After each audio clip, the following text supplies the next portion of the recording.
TV 2020 ekranlarından iyi akşamlar sevgili izleyenler. Diyalog Medya Grubu Genel Yayın Yönetmeni Sayın Reşat Akar'la birlikte Gündem Özel programında sizlerle birlikteyiz. Hemen konuları sizlere kısaca aktarayım. Sahte ehliyet meselesinden yargılanan 2 kişiyle ilgili mahkeme kararı bugün açıklandı. Birine 18 ay, diğerine 24 ay hapis cezası verildi. Detaylarını konuşacağız. İkinci olarak evet, vatandaşlıklar tartışılıyor, eleştiriliyor fakat ülkede Afrikalılar baskın. Bu durum yetkililerin dikkatini çekmiyor, eleştirilmiyor ve öneri de yapılmıyor. Peki ne olacak bu gidişat? Ele alacağız. Son olarak da gözler Anayasa Mahkemesi'nin belediyelerle ilgili kararında pazartesi günü açıklanması bekleniyor. Yine bu konuda ayrıntılarını ele alacağız. Hepsi ve daha fazlasıyla sizlerle birlikteyiz. Reşat Bey merhaba.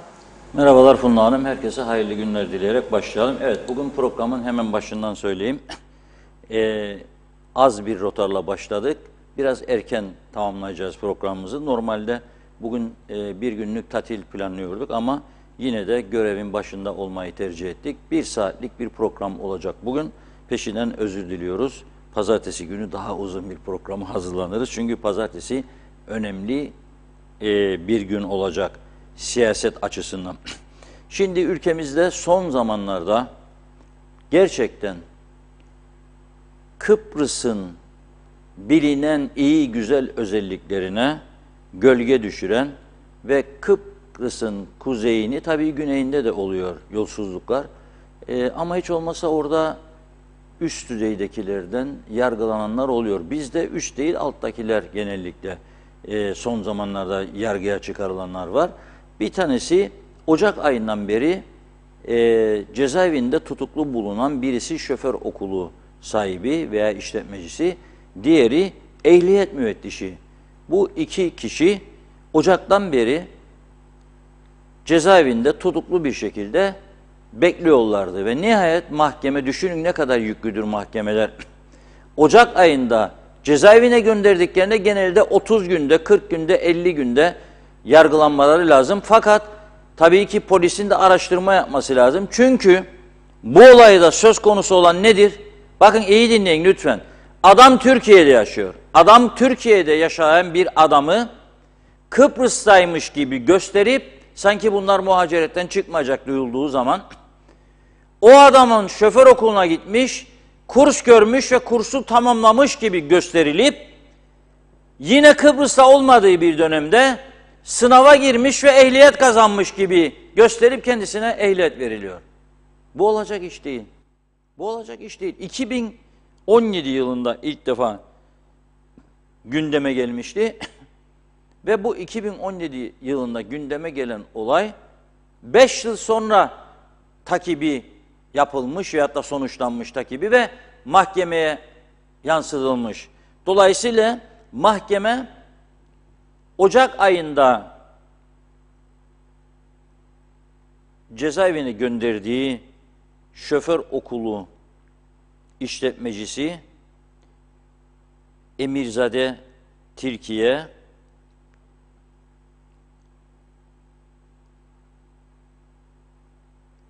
18 ay, aynı zamanda Bağımsız Şoför Okulları Birliği'dir. Ehliyet müvettişi Savaş Gökdeniz'e ise 24 ay hapislik cezası verdi. Bugün açıklandı karar. Şimdi tabii yargının almış olduğu karara saygımız sonsuz. Eleştirilemez. Ama görüş belirtilebilir tabii ki yasayla ilgili.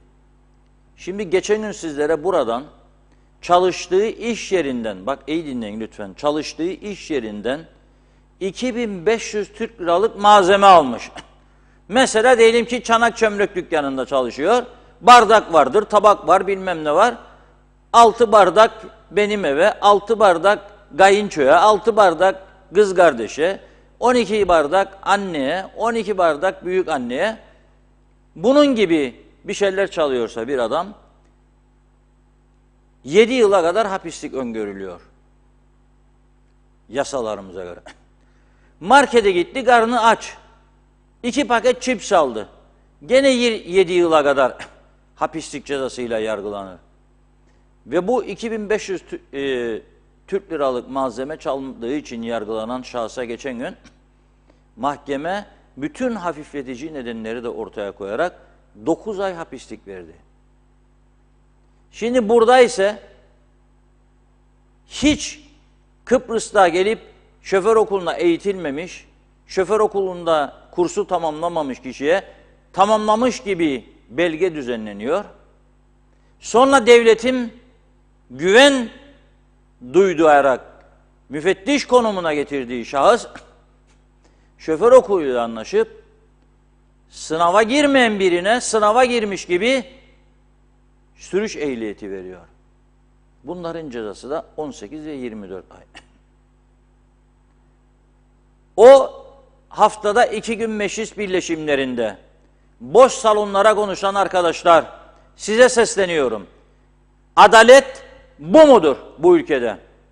Sizin yarattığınız yasalar, çıkardığınız yasalarla bu ülkede adaleti sağladığınıza veya sağlayacağınıza inanıyor musunuz? Milletvekilliğini kazandığınızda ilk birleşimde verdiğiniz yemine uyuyor musunuz? Ona göre çalışma yapıyor musunuz? Lütfen dürüstçe çıkın söyleyin. O kadar çok çürümüş yasa var bu ülkede. O kadar çok çürümüş, hiçbirini ele alıp düzeltmiyorlar. Gazeteleri bile okumuyorlar, emin olun. Yahut da okullarsa derler. Kim uğraşacak bununla? Ya sen 2 paket çips alan adama 7 yıl ve devletin görev verdiği, güven duyduğu memur sahtekarlıkla ehliyet veriyor. Onun cezası 5 yıla kadarmış. Bugün aldığım bilgi bu. 5 yıla kadar. Tabii bu konuda Barış Tilki arkadaşımız, Emirzade Tilki onun ailesinden olmakla birlikte bu meseleden dolayı araları açılmış, onu uyarmış, yapma etme demiş, sizi ihbar edeceğim ve neticede ihbar ediyor 2017 yılında. 5 yıl sonra ancak mahkemeye taşınıyor bu olay. Daha bitmedi tabii. Girne'de 3 ayrı dava daha var bu konuda. Onlar da Girne Alt Mahkeme'de, Kaza Mahkemesi'nde duruşma günü bekliyor. Daha Allah ömür versin 3 sene, 5 sene ne olacak? Mahkemelerin sıkıntılarını görmezden gelip mahkemelerin sorunlarını çözmeyenler sonra bana kalkıp bu ülkede adaletten, dürüstlükten, şeffaflıktan bahsetmesinler. Bahsetmesinler. Memlekette davalar patladı, suçlar patladı, mahkemelerde davalar birikti. Siz Lefkoşa'da eski polis müdürlüğü binasını verdiğiniz mahkemelere ve 6 yıldır bir tadilatını bitiremediniz. Bu ne demektir? Yargıya darbedir. Bu resmen yargının ayağını bağlamadır. Siz Lefke'de daha ilçe olmazdan önce tarihi mahkemeyi tadilat etmediğiniz, tamir etmediğiniz, yıkılmaya yüz tutmuş eski bir bina, o yüzden Lefke Mahkemesi kapatıldı. Ve hala daha bana mecliste ahkam kesersiniz. Sen dediydin de ben dediydim, ben yaptıydım ama sen yapmadıydın. Ama kimi kandırırsınız abi? Bu son derece önemli bir olaydır. Düşünün siz, ben Kıbrıs'ta yaşıyorum, Türkiye'de gitmedim ve Türkiye'de bana sınava girmişim gibi ehliyet versinler. Veya İngiltere'de veya Amerika'da. Türkiye'de ne olur bilmem de bulamayabilirler orada. Ama İngiltere'de, Amerika'da olsa herhalde güneş yüzü göstermezler. Çünkü bu çok önemli bir suçtur. Devlete karşı işlenmiş çok önemli, çok ağır bir suçtur. Ama bana aktarılan bilgi cezası 5 yıla kadar. Dolayısıyla yargı nereye bakar yargıç? Yargıladığı zaman hal ve durumuna bakar, ailevi durumuna bakar. Bu adama muhtaç bir aile varsa, çocuk varsa ona bakar. Geçmişte suç işleyip işlemediğine bakar. Sicili temiz ise, hiçbir suç işlemediyse ve bu yargı sürecinde polise bilgi vererek yardımcı olduysa bunlar hafifletici nedendir ve ne yapar? Cezasını ona göre verir. Şimdi 3 tane daha dava var. Bunlardan bir tanesi Yahya Ergör, bu da şoför okulu sahibi. 2 tane de müfettiş var Girne'de yargılanmayı bekleyen. Taner Nusret ve Münir Gayi. Bunların ikisi de müfettiş. Bunlar da Girne Mahkemesi'nin kararını bekliyor. Yargılanacağı günü bekliyor. Ama dediğim gibi düşünün siz, mahkeme o kadar delil görüyor ki Ocak ayında diyor ki bunlar tutuklu yargılanmalı. Cezaevine gönderiyor. Ama sonuç 10 ay gecikmeli.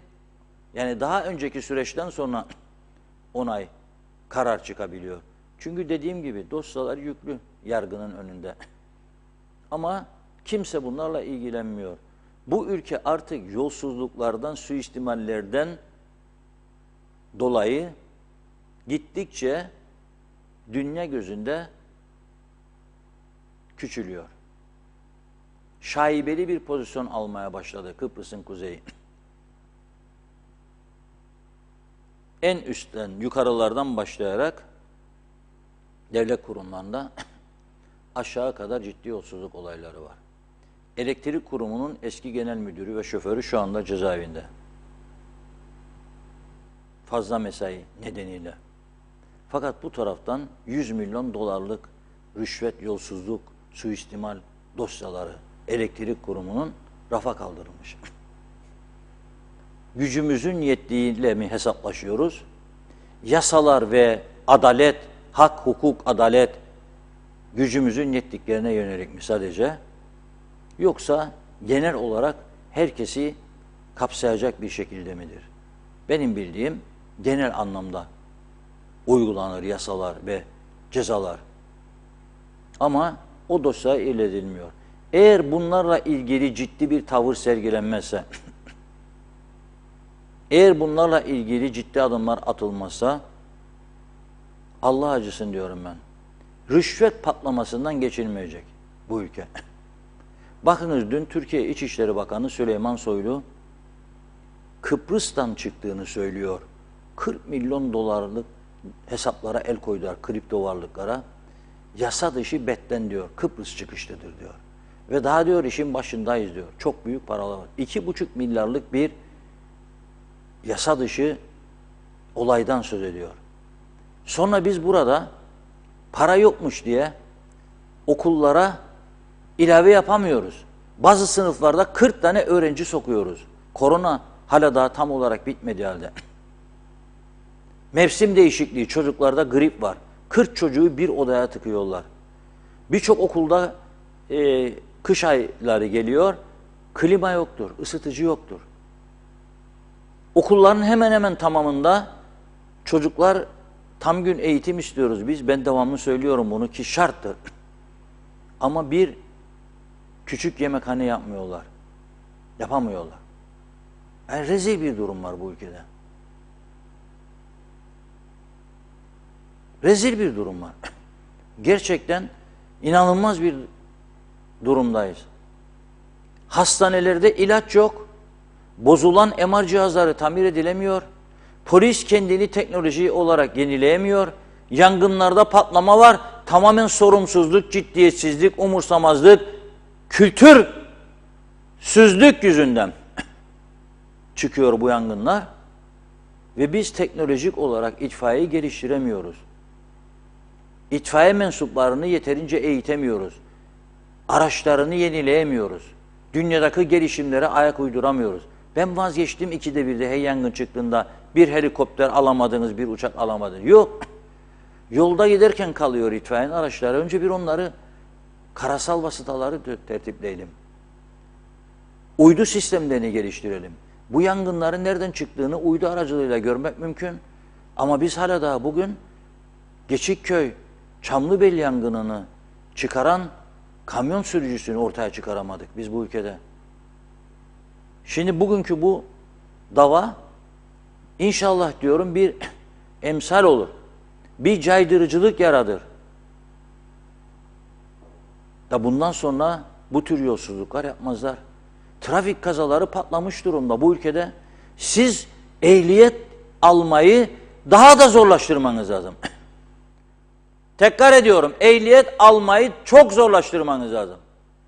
Neden İngiltere'de, Avrupa'da 3 bacaklı sınav oluyor da bizde hala da 30 sene, 40 sene öncesinin sistemiyle siz ehliyet dağıtıyorsunuz ya? Ve bu tür mastigalarla ehliyet veriyorsunuz. Adam Kıbrıs'a ayak basmamış. Olmayan insana siz burada sınava girmiş gibi ehliyet veriyorsunuz. Sonra ben bunun verdiği ehliyetlere güveneceğim. Mümkün değil. Ve polisimiz operasyon düzenliyormuş.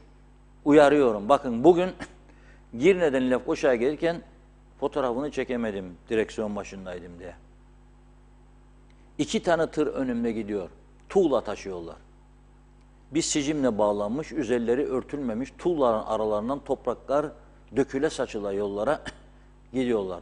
Bu kaza nedenidir. Bu çok ciddi bir tehlike işaretidir. Devrilmesi halinde ne olacağını kestirmek zor. Başka bir şey daha gördüm. Atatürk Spor Sahanın yanından döndüm. Önümde bir araç cezaevine doğru gidiyor. Bir tane cip.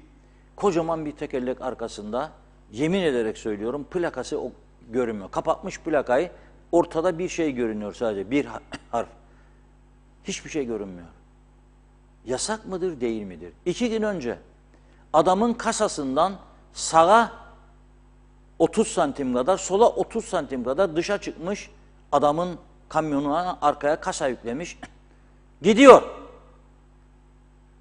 Sağından geçen tehlikede, solundan giden tehlikede. Yolun genişliğinden daha geniş bir kasayla gidiyor. Bakınız bunlara eğer ağır cezalar gelmezse, meclis bu yasaları değiştirmezse, bu çürümüş yasaları, çok tehlikeli bir gelecek bekler burasını. Hiç buralarda bağırmayın, çağırmayın, düzen istersiniz bilmem ne diye. Birinci, asayişi sağlamaktır önemli olan. Caydırıcı cezalarla suçların önüne geçmektir. Geçmezseniz iyi kültürlü insanlar birer birer terk edecek burayı. Ha gitsinler daha iyi, burası kalsın. Yok öyle bir şey. Bu düzen bu şekilde gidemez. Açık ve net konuşuyorum. Ve bekliyorum, merak ediyorum. Girne'deki dava, ötekisi ağır cezaya havale edildiği için sonuçlandı bugün. 3 dava var Girne'de, 3 tane sanık var. Onların neticesi ne zaman çıkacak merak ediyorum. Çünkü dün bahsetmiştim, avukatlar gittiği zaman yargıcın önüne, işte müvekkilim şu bu falan filan hastadır, karnı sancı mancı, işte ne bileyim bizim tanık getirecektik, şöyle oldu böyle oldu değiştirelim. O da defteri açar. Zaten ertelemekle işine gelir, yüklüdür mahkemeler. Erteleyelim falan tarihe, erteleyelim falan tarihe, erteleyelim falan tarihe. Geç gelen adalet, adalet değildir. Bu ehliyet dairesi kime bağlıysa, zannederim Ulaştırma Bakanı'na, Erhan Arıklı Bey'e sesleniyorum, el atsınlar. Ve bir an önceden meclise yasa değişikliğini götürsünler. Böyle olmaz. Çips çalan, 2 paket çips çalan karnı açtır diye bir garibana 7 yıla kadar hapislik öngören yasa, bu kadar ağır bir yolsuzluk, yasa dışılık yapanlara en fazla 5 yıl, bu adalet değildir. Böyle bir adaletli düzen olamaz. Evet Tunla Hanım, başlayalım. Vakitlice. Çok teşekkür ederek başlıyoruz. Mustafa Özcan, Kamil Köse, Şerife Turgay Derya iyi yayınlar diliyor. Erdal Yarkın da, Cengiz Genç hayırlı cumalar, mübarek olsun demiş. Bütün dualarınızı kabul etsin inşallah. Evet, iyi ki varsınız. Yukarı Bostancı'dan selamlar, severek izliyorum. İyi hafta sonları. Cengiz Refikoğulları da iyi yayınlar diliyor. Ali Çeliker de. Kamil Köse, yolsuzluklar bu memlekette birçok yerde var zaten demiş. Evet, Mustafa Özcan, kanser sadece bir kelime, korkma farkında ol, geç kalma dedi. Eser Yurteri iyi yayınlar, Mehmet Şenler de kolay gelsin. Kemal Osman Ceyhanlı, nasıl bir şey ki bu olaylar, akıl almaz, her gün filmleri aratmayan entrikalar, aklımız sınanıyor. Erol Topçu, hayırlı yayınlar abi demiş. Mustafa Gürsoy da, evet, vatandaşlık dağıtıyorlar diyor. Kamil Köse, Reşat Bey, 2014 yılında geldim. Diyalog TV'ye anlattım, siyasidir diye diyor bu haber. Mehmet Uluçaylı, hayırlı cumalar demiş. Mehmet Bey diyeyim. Mersin'le Kıbrıs aynı iklim. Mersin'de belediye her yere binlerce palmiye ağacı, zakkum bitkisi dikiyor. Orada oluyor. Burada niye olmuyor? Her yer kupkuru. Lefkoşa Belediyesi duysun sesimizi. Çağatay Donlar yargıya darbe üstüne darbe yaptılar. Çünkü bir gün onlara da sıra gelebileceği ihtimali, korkusu olmalı. Sayar Aker, gündem özele selamlar. Gitti gidiyor KKTC adaleti bıktırdı. Yalan dünyaya köle oldu. Sinmiyor. Devletin Halk Meclisi'ne acil ihtiyacı var, ilaç gibi demiş. Hasan Çakıcı, cips çalan Türkiye kökenlidir. Sahte ehliyeti veren KKTC'li. Buna göre yargılanırlar. Ertay Kızıl, suçluları vekiller, müdürler koruyor demiş. Şenay Sami, hayırlı yayınlar. Londra'dan selamlarını yolladı. Erol Hasan da Avustralya'dan bizi izliyor. O da iyi yayınlar demiş. Nazime Nalbant, Mausa'dan herkese, sevdiklerime kocaman selamlar. Güzel hafta sonu geçirmelerini diliyorum. Güzel aydınlık günler inşallah gelecektir. Sabırlı olmalıyız ki selameti bulalım. İyi ki varsınız TV 2020'miz dedi. Bizleri hiç yalnız bırakmazsınız. Sizlere sonsuz sevgiler. Evet, bakıyorum Mustafa Şakir Küçük, memleketin çivisi çıktı. Artık okulda kaptanlık seçim bile yapamayız. İptal eder duruma geldik. Yazıklar olsun demiş. Tema Yavaş Londra'dan selamlarını yolluyor ve diyor ki yakında geleceğiz, iyi haber duyalım. Zaten İngiltere'de de hükümet darmadağın. Doğan Falyalı, herkesin aklı bu pandemiden sonra değişikliğe uğramış derler.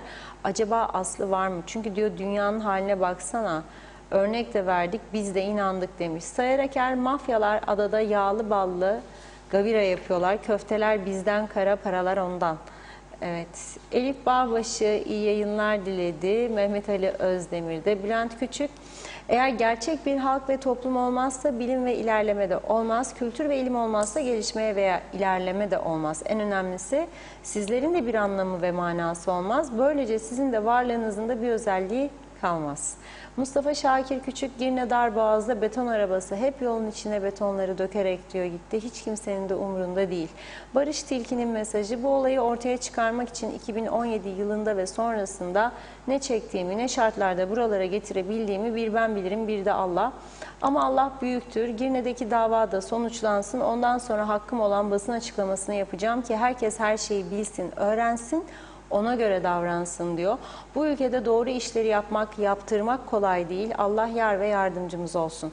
Celal Harun, evet, Kıptek'in 1 Kasım 2022 tarihinden itibaren yürürlüğe girecek olan isteğe bağlı çoklu tarife uygulamasıyla bilgileri doğru öğrenmek için diyor, yerden yere sürünüyoruz demiş. Vatandaş şimdi 24 Ekim 2022 tarihinden itibaren çoklu tarife uygulaması müracaatları için Kıptek Şube Müdürlükleri önünde kuyruğa girecek. Bu işlemleri yapmak için telefon veya internet ortamı içerisinde daha kolay işler varken neden yapılmıyor? Kıptek'in vatandaşlarımıza eziyet yapmaktan ve kırtasiyecilikten başka işleri yok mu demiş. Sultan Şeker iyi yayınlar diledi.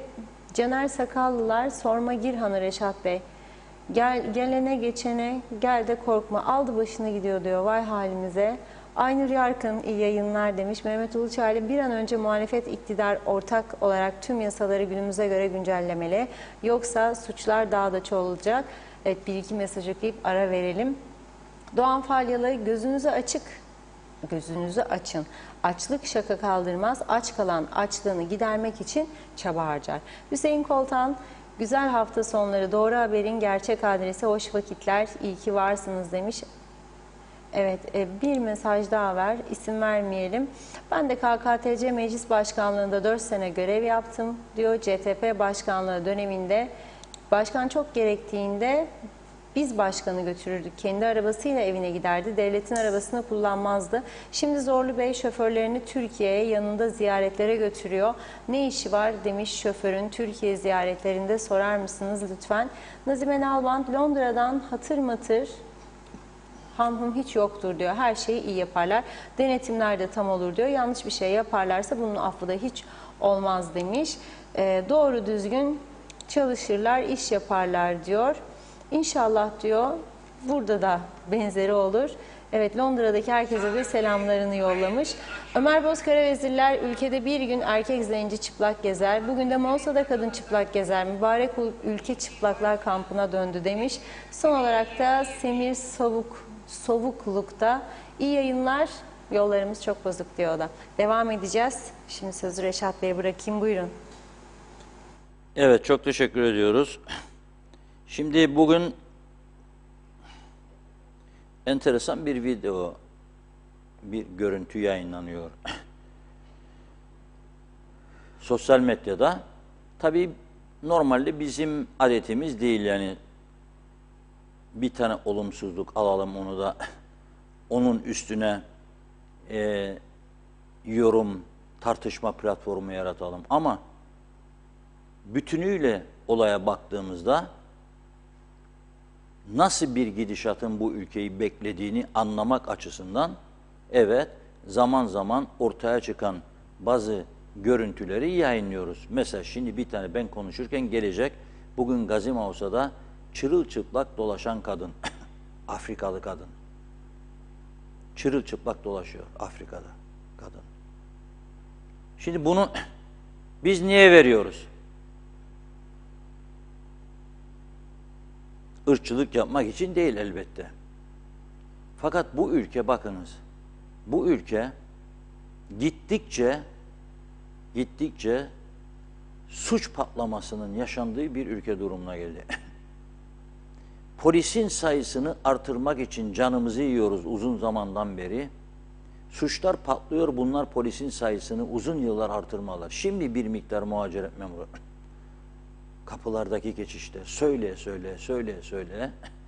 Nihayet bir miktar muhaciret memuru aldırdık. Suçlar patlıyor, polisin sayısını artırmıyorlar. Bunda ben art niyet ararım tabii ki. Sen bu ülkeye 100.000'den fazla öğrenci getirdim diye övünüyorsan ve bu 100.000'den fazla öğrencinin önemli bir kısmı üniversite eğitimi almıyor ve ülkeye girdiği ilk günden inşaatlarda başka yerlerde çalışmaya başlıyorsa ve o inşaatlardan durdurulduğu süre, durdurulma sonrasında bu ülkede uyuşturucu patlaması, geçimini sağlamak ve rahat yaşamak için başka türlü suç işlemeye başlarsa, o zaman vay bu ülkenin haline. Bu ülkede uyuşturucu ve fuhuş patlaması vardır. Uyuşturucu ve fuhuş patlaması vardır. Ve özellikle son zamanlarda Afrika kökenlilerde patlama vardır. Her açıdan. Mahkemelerdeki davaların büyük bir çoğunluğu uyuşturucu davalardır. Bunu yargıçlar açıkladı, Yüksek Mahkeme Başkanı açıkladı. Neredeyse her 10 davanın 5 tanesi uyuşturucu davasıdır. Ve uyuşturucu kullanan adam, ha bak, çıplak sokağa da çıkar, önüne gelenle ilişkiye de girer, ondan sonra hastalıklar patlama, ondan sonra Alper Sözüöz gibi üroloji doktorlarımız, kadın doğumcular patlamaların olduğunu söyler. Kadınlarda, erkeklerde bir yığın hastalıklar ve bu ülke bunlara kucak açar durumda. Şimdi Bakanlar Kurulu son zamanlarda bazı kişileri vatandaş yapıyor diye. Bakıyorum özellikle muhalefet yanlılar ver yansın. Hele dün yapılanlardan bir tanesi 74 harekatına katılmış ama yaşı da doğum tarihinde 74 göstermişler. Alay konusu oldu. Bakanlık sonra açıklama yaptı, özür diledi. Yaşını yanlış yaptık dedi. Olabilir. İnsanlık halidir. Yanlış yap. Göstermiş tarihini. Ben vatandaşlıklar patlasın, her önüne gelen vatandaş olsun demiyorum. İyi hal sahibi, bu ülkeye faydası olacak, yatırım yapma ihtimali olan veya yatırım yapan insanlara evet kontrollü bir şekilde verilsin. Hatta daha önce buradan çok önerdim. Güneydekine benzer bir şey yapınız. KKTC tanınmamıştır dedim ama 300.000 euro koyun, vallahi billahi iyi varlıklı insanlar 300.000 euroyu verir gelir, huzur ister çünkü. Ama huzur olacak. Yok ki sen 1500 lira verip kayıt yaptırıyor, ondan sonra o kayıtta sahte çıkıyor, hiç üniversiteye uğramıyor, hiçbir şekilde eğitimle ilgisi yok ve uyuşturucu ticaretin içinde şimdi polis bunlarla baş etmeye çalışıyor. Bir tane Afrikalı suçluya polisler aralarında konuşuyorlar, bizim arkadaşlarımız da mahkeme aşamalarında dinliyor bunları. 5 tane polis görevlendiriyorlar. Hele o uyuşturucuyu kullanmış, kendinden geçmiş, bayağı da kilolu cüsseli adamları 5 tane polis zor zapt ediyor. Ne başka işimiz yok yani biz bütün gücümüzü bu kaçaklara vereceğiz ve onlar da gelmeye devam edecek bunun içerisine. Esas mesele budur. Bu konuda İçişleri Bakanlığı'nın, Başbakanlığı'nın, Cumhurbaşkanlığı'nın üniversitelerle de toplantı yaparak buna bir dur demesi lazım. Eğitim Bakanlığı'nın. Aksi halde önlenemez bir tehlike vardır. Ama bakıyorum ben genellikle sosyal medya paylaşımlarında vatandaşlık konusu kıyametler kopuyor. Ama bu taraftan memleket gitti gözümüzün önünde kimse ses çıkarmıyor. Kimse ses çıkarmıyor. Kapıları çalıyorlar I am hungry, I am hungry diye. Evdeki kadınlar, çocuklar korkuyor. Ama bunlar aynı şekilde uygulamaları sürdürüyorlar. Durması lazım. Bu ülke kaldırmaz bunu. Eğer turizm ve eğitim adasıysa durması lazım. Ana yollarda otostop yapmak isteyen çok insan görüyoruz artık. Çoğu Afrikalılardır. Erkeği kadını. Çoğu Afrikalıdır. Açtır, fakirdir. Arabaya koydun al başına derdi yolda. Olacak iş değil. Araba kiralıyorlar, taksicilik yapıyorlar korsan. Aklımızın ucundan geçmeyen her türlü işi yapıyorlar. Ama çok uyarıldılar zamanında. Şimdi bu ülkeyi yönettiğini iddia edenleri bir önceki büyükelçi Sayın Kambay çok uyarmıştı. 2 yıl Nijerya'da büyükelçilik yaptığı için her şeyi anlatmıştı kendilerine, uyardı. Dikkat edin, başından önlem almazsanız sonunda teslim olacaksınız. Ülkeyi teslim alacaklar. Ben sizi uyarıyorum dediği halde onlar çıktıktan sonra ya büyükelçi de söylüyor ama işte o tarafta da bak bize telefonlar geliyor falan filan yapıyorlar. Böyle ülke yönetecekseniz yönetmeyin.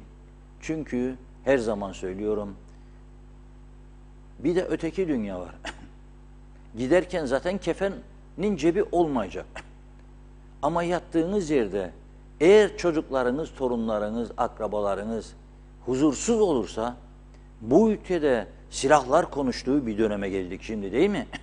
Alacak verecek meseleleri kurşun yağdırıyor, korkmuyorlar. Çünkü cezalar caydırıcı değil, polis sayısı yetersiz, suçlar patlıyor, siyaset umursuz. Sen dediydin ben dediydim. Hademeleri ödemeniz bu şekilde yasal değildir. Ödemeyin mi diyorsun? Yok ödeme de demem. Neden? Ahkam kesen orada sen aklınca bana görev yapıyorsun diye. Bunların üstüne ne eğilmiyorsunuz ya? Kimdir sizi engelleyen? Merak ediyorum. Sağcınız, solcunuz. Sizleri engelleyen kimdir ya? Bu suç patlamalarına karşı meclisten çürümüş yasaları niye değiştirmiyorsunuz? Efendim iktidar yanaşmıyor. Sen son mecliste ben de alkışlayayım seni geleyim orada vatandaş olarak. Ve onu da takip edeyim. Kaçıyor bu işten diye. Niye kaçıyor? Ama o da yok. Bu çok ciddi bir konudur. Onun için bugün gündeme aldık bunu. Çok ciddi bir konudur. İleride bir parmağı ısırıp 5 parmak arayacak. Ben uyarıyorum. Ve tekrar söylüyorum. Bu dünyanın öteki dünyası da vardır. Mezarınıza gelip neler yapacak çocuklarınız, torunlarınız hem de söylüyorum size.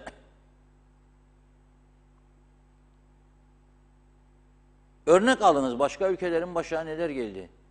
Size yapılan tavsiyeleri dikkate alınız. Ama hiçbir şeyi dikkate aldığınız yok.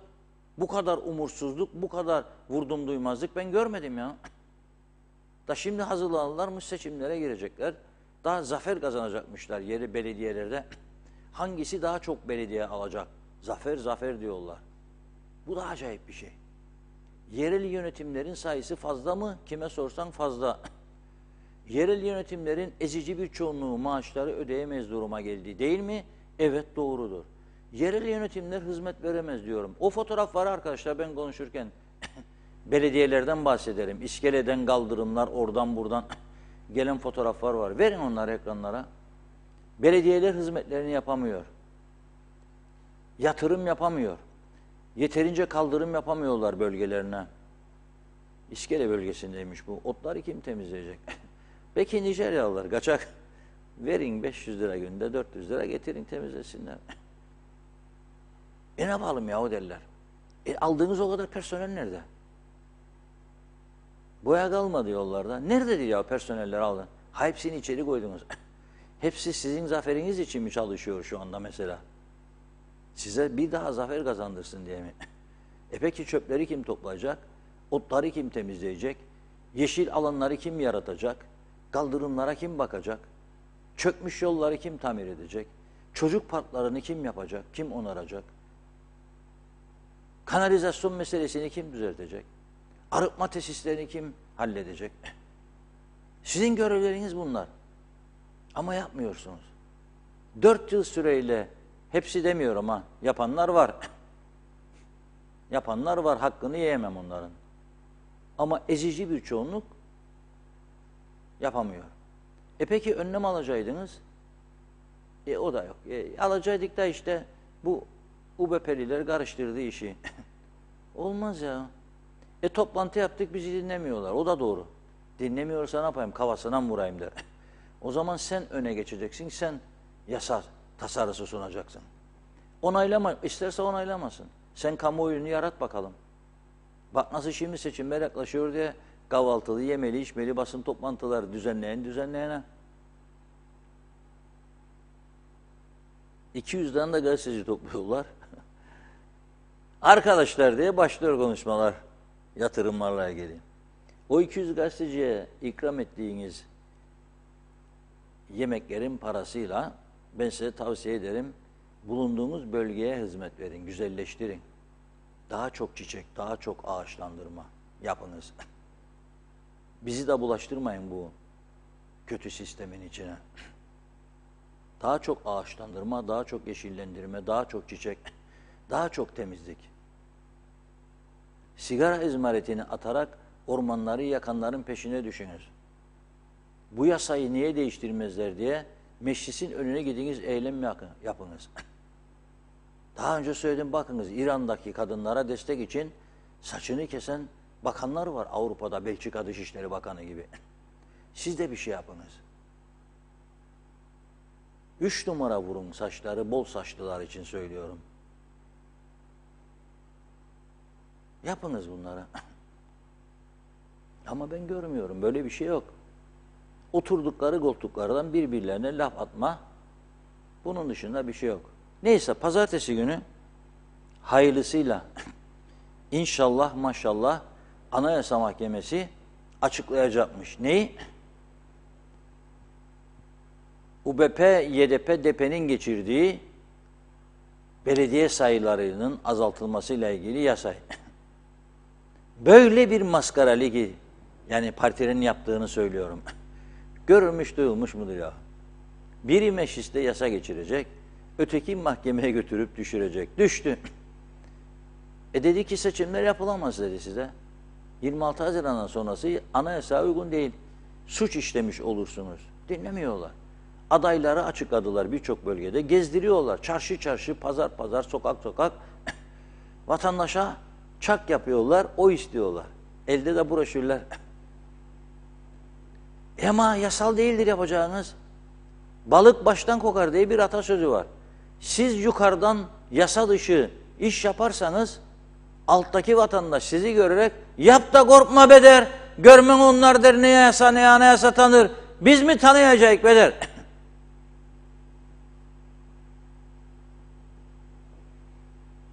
Onun için pazartesi tabii önemli. 28 mi 18 mi? Şimdi CTP kendine güvendiği için iyi hukukçu bir de başkanları var, Tufan hocamız. Anayasa Mahkemesi'nin bunu da düşüreceği düşüncesiyle meclis yüksek mahkemeye götürdü bu işi, Anayasa Mahkemesi'ne. Pazartesi 10.30'da karar nihayet açıklanacak. Çünkü son haftaya girdik, mecburdur. Ekim sonuna kadar açıklasın. Göreceğiz bakalım.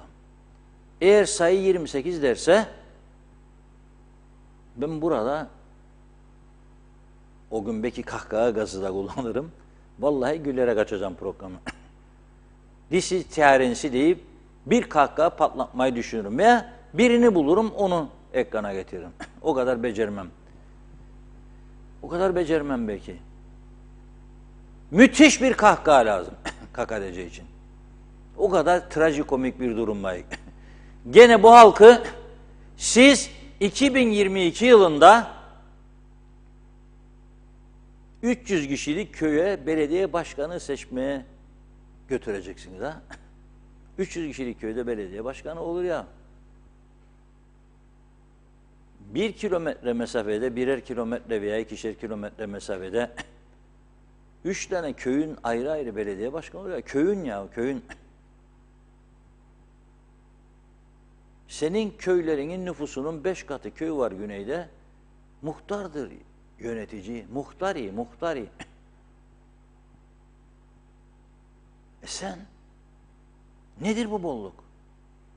Cumhurbaşkanı, başbakan, 10 bakan, 300-400 bakmayan, danışan danışmayan, müdür müsteşar, müşavir, öde babam parayı 150-200 kişiye her ay 40-50 bin. Ondan sonra da bana bu ülkede adaletten bahset. Hanginizin içi yanıyor yahu? Topluyorsunuz vergileri belirli çevrelerden, ödüyorsunuz bu maaşları, sonra da o vergileri topladıklarınıza hakaret ediyorsunuz gece gündüz. Düşmanlık besliyorsunuz işinizde. Bu nasıl bir insanlık duygusu ya? Ne olduk biz böyle ya? Önce kendinize bakın. Önce kendimize bakalım. Nedir ya 300 bin kişinin başkanlık sistemiymiş ya parlamentermiş. Başkanlık olursaymış diktatörlük olurmuş. Ne diktatörlüğü ya? 300 bin kişinin yöneticiliği yerde ne diktatörlüğü? Buyurun başbakanlık devam etsin. Edemiyor. 3'lü koalisyon, 4'lü koalisyon. Yani yeni seçim olduğunda çok farklı olacak zannediyorsunuz. Şimdi ne kadar eleştirilirse UPP'yi hem diğer iki partiyi seçime doğru ne kadar toplarlarsa paycık ona göre değişir tavırlar. O gün gene UPP'li olurlar. Bir şeyler alırlarsa değişir. Kırsal kesim arazisi, çocuğa iş. Bak şimdi Demokrat Parti 2 bankayı da aldı eline. Da zannedersiniz siz yani seçim yaklaştığında o bankalara istihdam yapmayacak bunlar. Ne yapmaya istediler bankalara? O bankalardan kredi dağıtmayacaklar zannedersiniz siz. Yapacaklar bunlara. Ne yapmayı istiyorlar? Ve hepimiz de seyredeceğiz bunu. Ülkemizin bağrından çıkan bankaların 2 kişi, 3 kişi, 5 kişi tarafından istenildiği gibi siyasi amaçlarla yönetilmesine gene seyirci kalacak. 30 yıl önce de öyleydi, 35 yıl önce de böyleydi, 20 de böyleydi. Hani bizde değişim? Hani bizde dünyaya göre toparlanma? Ya İngiltere'deki gibi bir ülkede 45 günde başbakan istifa etti onuruyla. Neden? Yanlış açıklama yaptı. Ekonomik kurallara ters gelen söylemlerde bulundu diye. Ya bizde? Herkes bir numaralı ekonomi uzmanı. Herkes konuşuyor, bir şey söylüyor.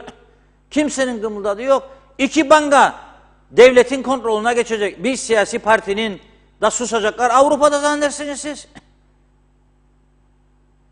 Ve üstelik koalisyon pazarlıklarından 6 ay sonra seçime çeyrek kala, seçim yasakları başlamadan kimi kandırırsınız? Onun için pazartesi 10.30'u bekliyorum. Sizler de bekleyin. Pazartesi günü çok güzel bir gün olacak. Bakalım 300 kişilik köye belediye başkanı seçecek miyiz yoksa yeni yasaya göre 18 belediye başkanı mı? Ama Türkiye'ye verdikleri söz, imza attıkları protokol 8 veya 10 belediyedir benim bildiğim. Sonra geldikten sonra büyükelçiye derler ki efendim siz Ankara'ya ne olur anladın imzaladık ama işte görüyorsunuz bu çıtıpılar, bu diğerleri, bu Kudret Özersay başımızda söylenir eder. Yapmazlar. Bir de bizim parti içi dengeler kaynadı. Şimdi ben nasıl partili belediye başkanıma diyeyim gene olmayacağım. Bizi de anlayın. Aksi halde bu ülkeyi Rumculara teslim edecek ya derler. Rumcudur onlar, Rumcudur derler. O da peki efendim ben ileteceğim der. İledir veya iletmez. Zaten der 30 senedir hanginiz uydunuz bu protokollara ya? Hele son 15 yıldır elektrik kurumu özelleştirilecek diye yazar kağıtta. Olmaz. Parayı kaptıktan sonra ama işte ömrümüz yetmedi. Yapacaktık ama sendika falan. Telefonda arasında vallahi bilirsin işte o da sendika 500 çalışan seçim de vardı. İşte ne yapalım işte böyle bu Rumculara karşı mücadele veriyor. Bunlar artık yani yeter. Yani mide ilaçları da artık midemizdeki ağrıları gideremiyor ya. Yani mide bulanıyor devamlı. Olmaz. Ha bu şekilde bir devlet, bıraktım devleti ya, vazgeçtim. Mahalle yönetilmez ya. Ne diyeyim daha size? Ya bakın İngiltere'de akrabalarınız var. Kadın 45 günde şerefiyle gitti ya. Mesajı aldı gitti. Yapamayacağını anladı gitti.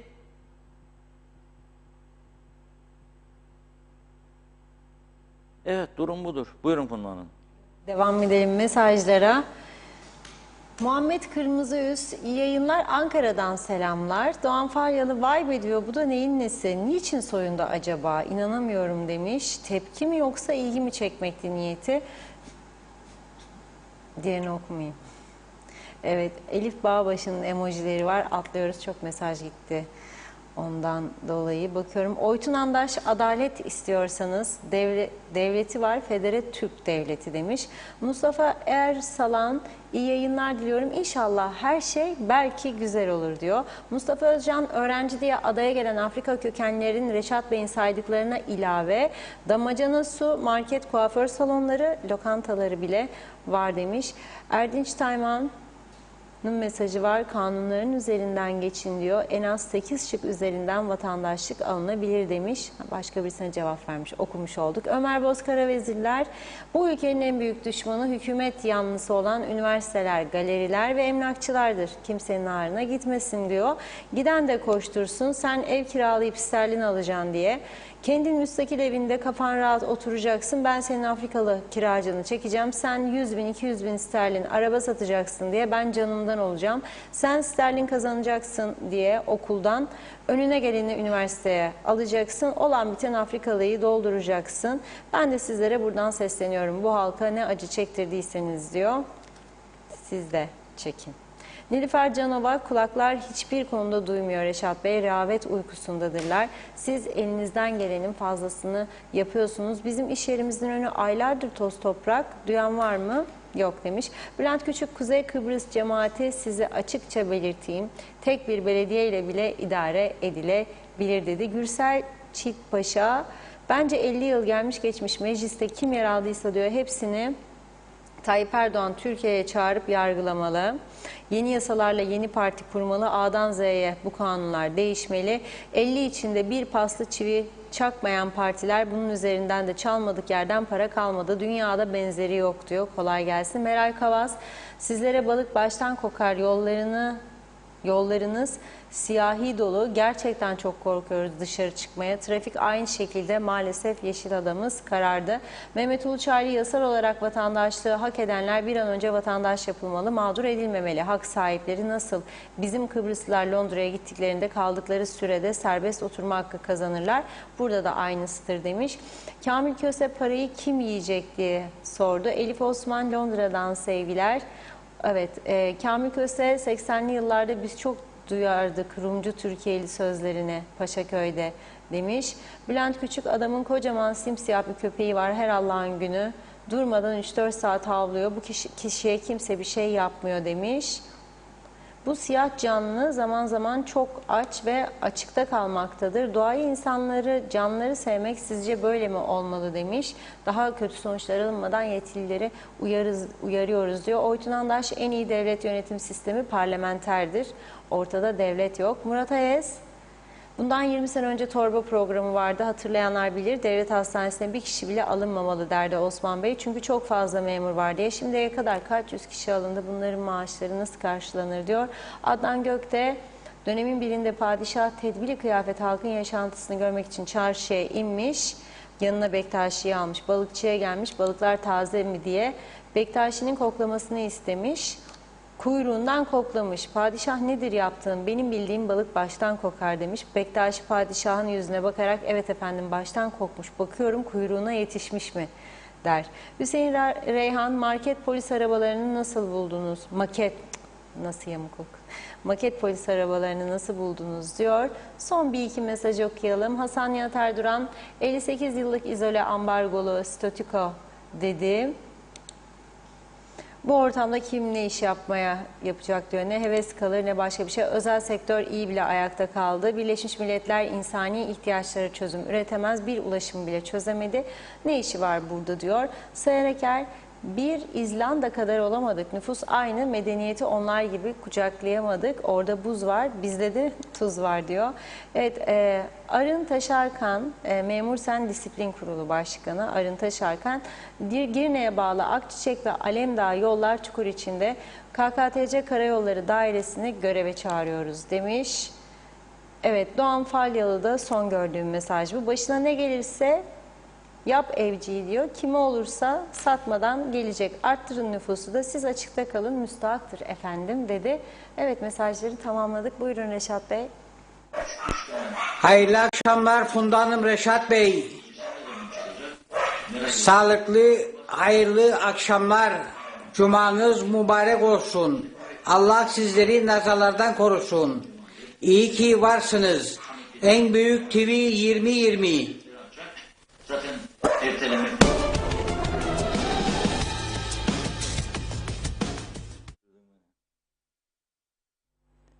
Evet, teşekkür ederiz Mehmet Kurtulmuş Bey'e. Şimdi bir de hayırlı haberle kapatalım. Benzinde 48 kuruş, 95 ile 98 ikisinde de 48 kuruş, dizelde 84 kuruş, gaz yağında 75 kuruşluk indirime gidiliyormuş bu gece. Hayırlı uğurlu olsun vatana millete. Dünyada petrol rezervleri eriyor. Gene Amerikan televizyonlarında, basında Biden'ın rezervlerden bir miktar daha azaltmayı kabul etmesi tartışılıyor. Nereye gidiyor dünya falan filan. Bizim Kuzey Kıbrıs Türk Cumhuriyeti bunlar eminim böyle 28 tane monitörden takip ediyordur. CNN, International, BBC World, Euronews falan filan, El Cezire, El Cezire aman buraya girmesin ha. Güney'e bir girdi, El Cezire televizyonu mahvettiler. Orayı meclis başkanı da gitti, komünist milletvekili de gitti, yargılanıyorlar. Cumhurbaşkanları 3 saat kan ter içinde kaldı soruşturma komisyonu önünde, dosyalar böyle. Hadi bizde de yapın bakayım, göreyim sizi.